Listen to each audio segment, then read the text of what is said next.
कैलाश भाई, पहले तो आपको बहुत बहुत बधाई कि 10वें विश्व हिंदी सम्मेलन में आपको सम्मानित किया जा रहा है हिंदी पत्रकारिता में विशिष्ट योगदान के लिए। आपकी आरंभिक प्रतिक्रिया क्या है?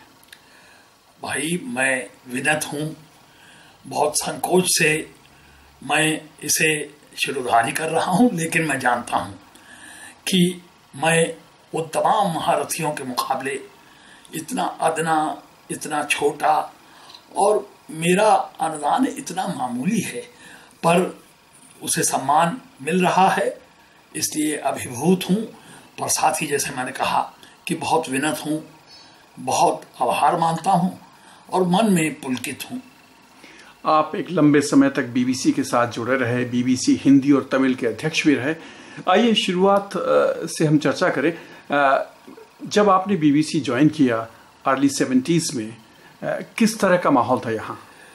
भाई, मैं सिर्फ इतना कह सकता हूँ कि जब मैं यहाँ पहुँचा, मुझे यहाँ आने में, ये तय करने में कि मैं यहाँ आऊँ, 6 महीने से ज़्यादा का समय लगा, क्योंकि वहाँ से चलने से पहले नियुक्ति पत्र और उसके बाद रिमाइंडर आते रहे और मेरे मन में बड़ा संकोच था कि मैं देश छोड़ूं या ना छोड़ूं।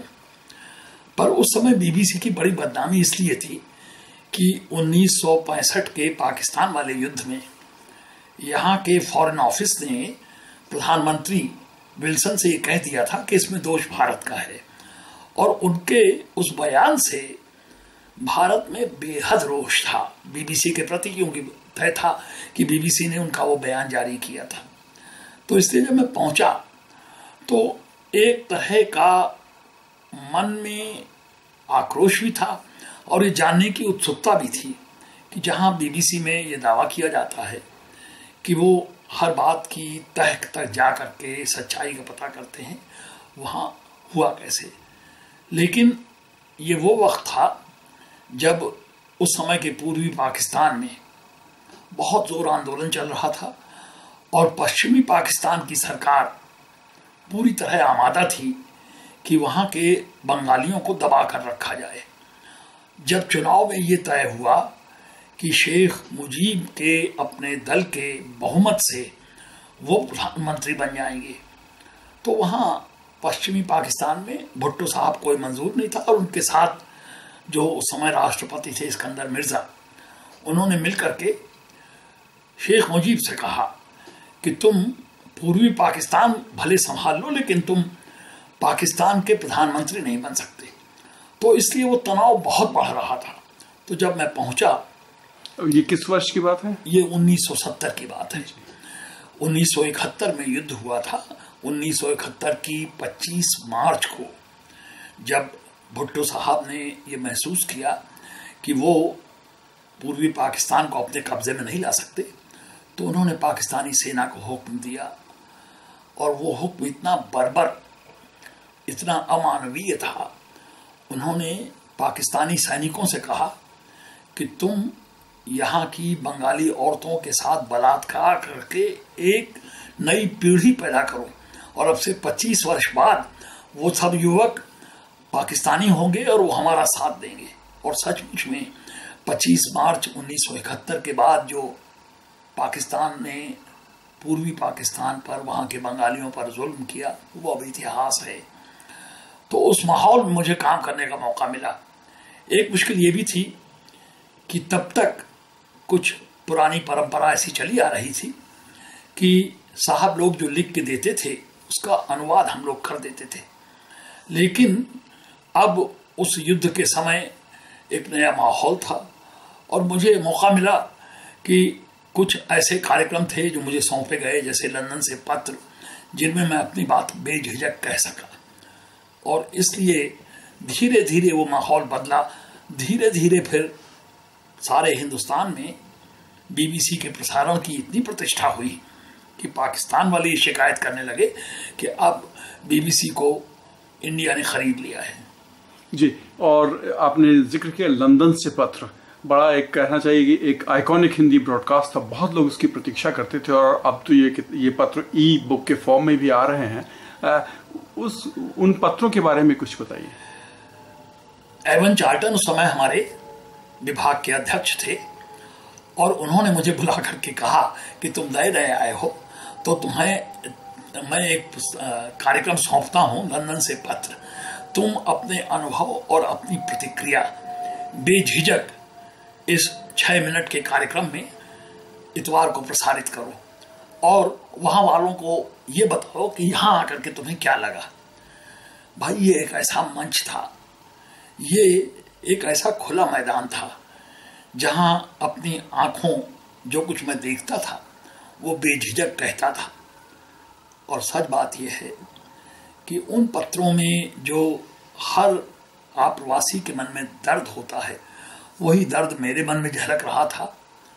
और हर बार हम लोग ये सोचते थे कि आखिर अपने यहाँ ऐसा क्यों नहीं है, आखिर हमें बार बार क्या ध्यान आता था कि हम जिस देश से आए हैं वहाँ के करोड़ों लोग इस हाल में जी रहे हैं और यहाँ पश्चिम में जो समृद्धि है, जो संपन्नता है और जो निश्चिंतता है वो हमारे यहाँ के लोगों को क्यों नसीब नहीं। और इसलिए उन पत्रों में लगातार मैंने यहाँ वहाँ और बाकी दुनिया के देशों की तुलना करके अपने यहाँ के लोगों को भी बताया कि जीवन किस तरह जिया जाता है। और संयोग की बात थी कि वो कार्यक्रम 6 मिनट का था, लेकिन वो इतना लोकप्रिय हुआ कि जितने पत्र हिंदी प्रसारण के सब कार्यक्रमों के लिए आते थे उन सबको मिला करके अकेला एक ही 6 मिनट का लंदन से पत्र उससे ज़्यादा लिसनर्स के, अपने सुनने वालों के पत्रों से अभिभूत होता था।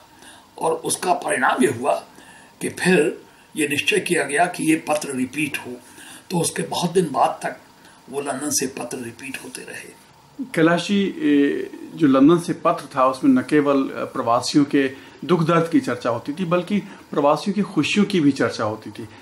और वो पत्र मैं भी भारत में सुन रहा था जब ओवल में भारत ने क्रिकेट की वो ऐतिहासिक जीत प्राप्त की थी। और सुना है कि पापा पृथ्वीराज कपूर ने एक चिट्ठी भी लिखी थी, जरा वो वाकया क्या है? वो तो अद्भुत था। वो मेरे लिए मेरी अपनी स्मृति में सबसे सुरक्षित खजाना है। हुआ ये कि जिस दिन भारत ने यहाँ क्रिकेट मैच में इंग्लैंड की टीम को परास्त किया 1971 ओवल टेस्ट 1971 में, तो उस समय ये इतनी बड़ी घटना थी और हिंदुस्तान में इसका इस जोश से जश्न मनाया जा रहा होगा कि मैंने वहाँ अपने विचार रखे। और उन विचारों में जीत की बात तो थी ही, लेकिन असली बात ये थी कि यहाँ अंग्रेज जो कि हिंदुस्तान के बारे में एक खास तरह की तस्वीर बना के अपने मन में आया था, उसे ये पता चले कि हमारे खिलाड़ी चाहे वो अब्बास हों चाहे इंजीनियर हों किसी खास धर्म या जाति से जुड़े हुए नहीं थे। और उस टीम में जहाँ 11 खिलाड़ी थे वो अलग अलग प्रदेशों के थे। तो उस दिन मैंने अपने पत्र में भारत माँ को प्रणाम करते हुए कहा कि जो लोग तुमसे सदियों से दूर हैं, पीढ़ियों से दूर हैं, जिन्हें कभी तुम्हारे पास आने का मौका नहीं मिला, वो भी आज तुम्हारी विजय से आलोड़ित हैं और तुम्हारे इस रूप को मैं प्रणाम करता हूँ। उस पत्र ने, पृथ्वीराज जी मेरा पत्र निश्चय से साथ सुनते थे। वहाँ बम्बई में ये प्रसिद्ध था कि उस दिन इतवार के दिन शाम के वक्त अगर कोई उनसे मिलने जाता था तो कहा जाता है कि शम्मी कपूर 8 बजे के पहले सबको आगाह कर देते थे कि या तो वो चुप बैठे या दूसरे कमरे में चले जाएं, क्योंकि पापा जी एक खास प्रोग्राम सुनते हैं। तो उस पत्र को सुन करके पृथ्वीराज जी इतने आलोड़ित हुए कि उन्होंने उसी समय मुझे एक पत्र लिखा। और उस समय उनके सामने कैलेंडर में जो तारीख थी वो गलत तारीख थी, एक दिन पहले की तारीख थी, वो तारीख डाल करके और उन्होंने मुझसे ये पत्र में यही कहा कि बेटा तुमने आज मुझे रुला दिया। और सच बात यह है कि उसके बाद जब पृथ्वीराज जी से मिलना हुआ, वो इलाज के लिए जा रहे थे, तो उन्होंने मुझसे पूछा कि तुम इन पत्रों को संभाल करके रख तो रहे हो या नहीं, क्योंकि मैं अमेरिका में नहीं सुन पाऊंगा, लेकिन मैं चाहता हूं कि जब मैं लौट के भारत पहुंचूं तो मैं इन पत्रों को ध्यान से सुनूं। उनके इस सुझाव पर मैंने उन पत्रों की रिकॉर्डिंग और उन पत्रों की स्क्रिप्ट संभाल कर रख ली। उसी का आज ये परिणाम है कि ये पत्र 2 वॉल्यूम्स में प्रकाशित हुए हैं, और अब जैसा कि तुमने कहा, संभावना इस बात की है कि ई बुक की शक्ल में लोग वो पत्र सुन भी सकेंगे और साथ उसकी इबारत अपने स्क्रीन पर साथ साथ देख भी सकेंगे।